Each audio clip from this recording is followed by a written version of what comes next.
Hi everyone, I'm Amani from Tresor. Thanks for checking in. I'm the oldest of three children. I grew up in a house where it was very normal to be entrepreneurial, to be creative and think outside of the box. My mum's an entrepreneur, business owner. She's very much a creative, so that's where I get it all from. My dad's an academic, so always pushed us to look into our education and learn new things. So that's how I was brought up. I took a lot of creative subjects when I was at school, art, product design, things like that. I've always been interested in kind of the design, like creating products kind of thing. So that definitely played a big part in moving on towards business. I did BTech law and business at college, as well as sociology. They weren't necessarily courses I kind of wanted to take, but I ended up taking them anyway. My dad wanted me to focus more on my education, so kind of didn't want me to get a job. I was flipping clothes on eBay, so getting them from charity shops, sometimes TK Maxx if I was lucky, and just selling them for a small profit on eBay to make a little bit of money.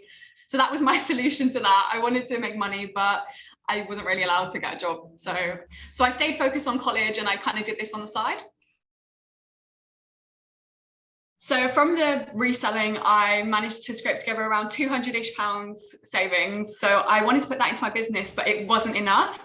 I needed a little more, but at the time I wouldn't say naughty. I was a bit of a cheeky child, I think. So my mum was a little reluctant to give me the money. She wanted a plan. She wanted to see what I would do with it, but I convinced her in the end and she gave me the other £200 and that's what I used to start my business. She's very, very supportive. She always wanted me to do well. So whatever would push me in that direction, she'd give me. I started my business in my first year of college. I'd start making like my necklaces from hand and stuff like that and selling them on to my friends. So that was kind of the beginning of everything. Because of the pandemic, my last year got cut in half, sort of. So after that, I started doing web design and social media. I taught myself how to do it, and then I would do it for like local businesses. I had a couple good clients, so that's also how I made a little bit of money. I already had my business at that time, so I kind of moved away from this side hustle and just ended up focusing on that instead. Because of the pandemic, my college life was kind of cut short. I had a long period of time before uni, and then when I went off to uni, everything was online, everything was videos. I went into uni maybe twice. The social life was not there. So I wouldn't say it was a difficult decision to drop out. I was more than happy because I wasn't having fun at uni at all. So I just dropped out kind of March time and just focused on my business full time. If you look at a lot of high street brands, we have a very, very low price, but the quality is amazing. You can wash your hands in it, sanitize, anything, shower in it, and nothing goes wrong with it. You won't even see signs of wear for 2 or 3 years.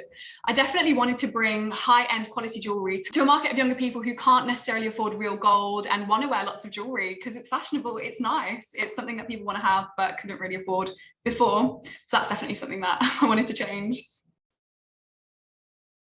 My long-term vision for the brand is definitely expanding my lines of jewelry that I offer, being able to expand my team, give jobs to people who want to be in a creative sector, but it's difficult to get in there. My team is all young women, we all have fun, and that's definitely something that I value and is part of the reason why my business has been able to grow to where it's grown to.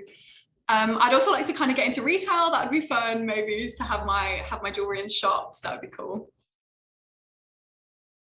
I didn't think Lord Sugar's going to email me back. And then one day I woke up and I see like Lord Sugar in my email address. And I'm like, oh my God. Didn't even want to open it. I was so scared. Like, is he going to tell me like, leave me alone or something? But oh no, he was lovely. And then we spoke about my business and my plan, and I spoke with his advisors and things like that. And then he asked me to come down to Essex, I think, to meet him. So I got on the train. It was like 3-something hours. I was excited the whole time though, I couldn't wait. And then I just went in there and I saw him for the first time. I wasn't even nervous at all, you know. I had this adrenaline running through me. I just spoke to him. It was lovely. He was lovely. He was great, really funny. And we just hit it off, like it was good. And he was interested in my business. And I obviously was very interested in having him as part of my business. So that's how it came about. Aside from the investment, I actually get access to his team as well. So I work a lot with his advisor, Mike, who, absolute angel, by the way. Like, these guys are so great. You know, when I started my business, I never liked maths. I never liked the accounting side, none of that. I find it so boring, which is so bad, but it's just not fun, you know? So they kind of help with a lot of the very difficult stuff that, you know, a 19-year-old probably doesn't understand well enough. I mean, they've been in business, most of them longer than I've been alive. So they've got a great amount of knowledge that I've got access to, which is amazing. It's so good. I also obviously have Lord Sugar, who gives me quite a lot of advice, and he helps with his Twitter and things like that. So that's fun. One of the most memorable things that happened to us was my signet ring that I designed. I'm sure you've seen it. It's a bit rude, it's a bit sweary, but it's one of my absolute best sellers. It always goes viral. People love talking about it. It was actually in the Sun yesterday. But yeah, it's definitely something that's controversial, and I designed it when I was about 18. And if you'd have told 18-year-old me that, you know, Lord Sugar was going to invest in a ring that says F off on it, or it'll be in the news, I would call you mad. So it's been a shock. It's been a shock. And obviously Lord Sugar in general has been quite a memorable, like, crazy experience. My social media blowing up during the pandemic, I put all my focus into my business. I decided, like, that's it. I'm not going to mope around and I'm not going to be sad. I'm happy and I'm healthy and I'm grateful for that. So I put all my energy into, you know, growing my business and posting and designing and anything you can think of. So that's kind of how my social media blew up. I had a video with 4.5 million views, and then 1 million here and 2 million there. And it was just surreal, crazy, packing so many orders and then expanding into my office. It's just been fab, honestly. It's been a great experience the whole time.